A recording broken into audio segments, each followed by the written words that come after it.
বাবুই একটি সুপরিচিত ছোট্ট গানের পাখি। ইংরেজিতে এদের বায়োউইভার বলে ডাকা হয়। এদের বাসার ধরন অন্যান্য পাখিদের চেয়ে আলাদা ও অনন্য। বাসা বানানোর এই দক্ষতার কারণেই বাবুইকে পাখিদের তাঁতি নামেও ডাকা হয়। প্রাণীজগতে আজকে আমরা বাবুই পাখি সম্পর্কে জানা অজানা বিচিত্র সব তথ্যই জানব।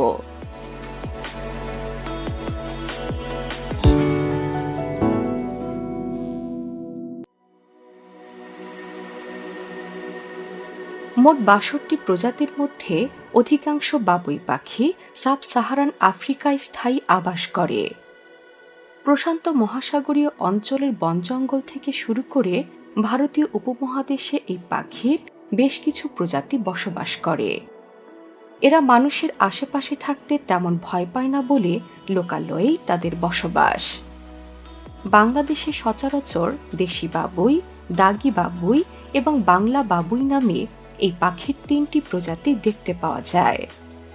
পরিচিত এই পাখিটি প্রায় ৬ ইঞ্চি লম্বা হয় এবং এর ডানা ১০ ইঞ্চি পর্যন্ত প্রসারিত হয়। এদের ডানায় রয়েছে বাদামি বা কালো রেখা। এদের শরীরে হালকা হলুদাভ পালক রয়েছে। বাবুই পাখি সাধারণত শস্য এবং পোকামাকড় খেয়ে থাকে। তীক্ষ্ণ ঠোঁট দিয়ে যে কোনো শস্যের খোসা ছাড়িয়ে ফেলতে পারে এই পাখি। এই কারণে প্রায় তারা ধান খেতে ঘুরে বেড়ায়। পুরুষ কিংবা স্ত্রী উভয় শ্রেণীর বাবুই পাখি বহুগামী, অর্থাৎ তারা নিজেদের সঙ্গী রেখে অন্যদের সাথেও মিলিত হতে পারে। কোন এক সঙ্গীর সাথে মিলিত হয়ে ডিম পাড়ার সাথে সাথেই পুরুষ বাবুইটি উড়ে যায় অন্য কোনো সঙ্গীর খোঁজে। বাবুই পাখিরা দলগতভাবে বসবাস করে। এক জায়গা থেকে অন্য জায়গায় এই পাখিগুলো নিজেদের দলের সাথেই ঘুরে বেড়ায়।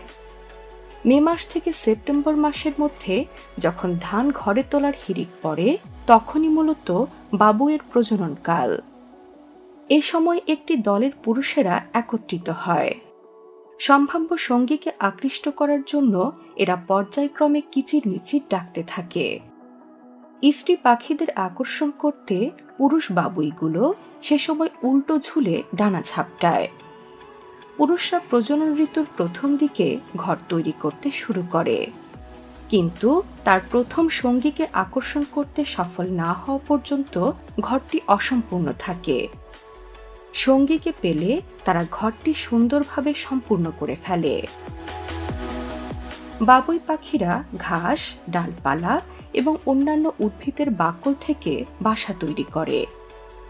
তারা বাসা বাঁধে কাঁটাযুক্ত বাবলা বা তাল গাছে।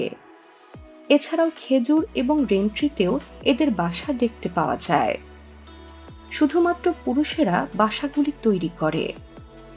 বাসাগুলো অনেকটা উল্টানো কলস আকৃতির, যা উলম্বভাবে বানায় এই পাখিরা। একটি জনপ্রিয় উপকথা হল বাসার ভেতরে আলোকিত করার জন্য এরা জোনাকি পোকা ব্যবহার করে। একটি পুরুষ বাবুই এক প্রজনন মৌসুমে সর্বোচ্চ ৬টি বাসা তৈরি করতে পারে। বাসা তৈরিতে এদের সুনিপুণ দক্ষতা বাংলা কবিতাগুলোতেও প্রশংসিত। কবি রজনীকান্ত সেনের স্বাধীনতার সুখ কবিতাটি এই পাখিদের থেকে অনুপ্রাণিত হয়েই লেখা। কবিতাটির বিখ্যাত কয়েকটি পংক্তি হল: বাবুই পাখিরে ডাকিয়া বলিছে চড়াই, কুড়ে ঘরে থেকে করো শিল্পের বড়াই, আমি থাকি মহাসুখে অট্টালিকার পরে, তুমি কত কষ্ট পাও রোদ বৃষ্টি ঝড়ে। এই কবিতায় কবি বাবুই পাখিকে রূপকার্থে ব্যবহার করে মানব জীবনে পরিশ্রমের গুরুত্ব বোঝাতে চেয়েছেন।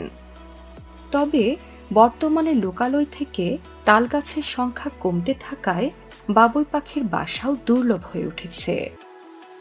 ভারতীয় উপমহাদেশে এই পাখির মাংস বিভিন্ন রন্ধন প্রণালীর অংশও বটে।